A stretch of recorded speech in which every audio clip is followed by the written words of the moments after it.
This is your News 4 update, powered by the Bomarito Automotive Group.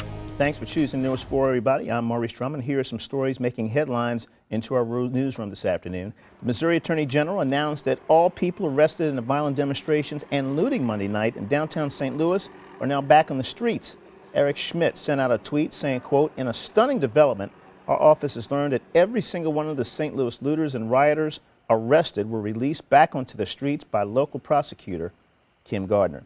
News 4 has reached out to the circuit attorney for comment, but we'll get an update when we hear back. And we want to remind you that Schnucks is shortening hours to protect their stores and employees from possible looting. Select stores in St. Louis City and St. Louis County will be open from 7 a.m. to 7 p.m. Schnucks says that no employees will be in the store after that time. This change is effective through Sunday, June 7th. Time now for a check of the forecast. Here's Ken Earhart. It's a steamy one out there with those heat index readings all of a sudden becoming an issue as we top out this afternoon about 93 degrees. That's my forecast high. That would put the heat index at about 97, and perhaps of more concern, the risk that we could see some severe thunderstorms by late this afternoon and this evening. This is the super predictor showing us that already at 1 o'clock, it's trying to develop some storms. I wouldn't count on a storm being right over the metro area at 1 o'clock, but there certainly is a chance that we'll see a few storms. Notice the stuff to the south, that stays to the south.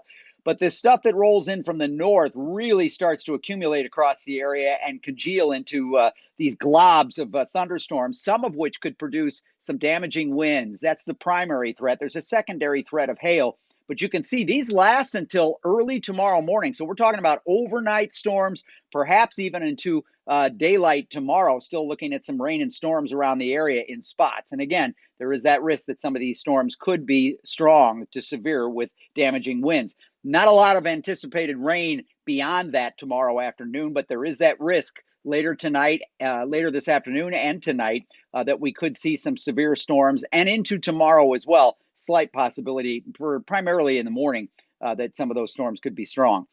Trees are showing up in a medium count, so is the mold. The grass count is still high, though, and the ozone level is expected to be moderate today. The high temperature, again, 93 with a heat index of 97 today, 85 with a chance of storms, especially early tomorrow.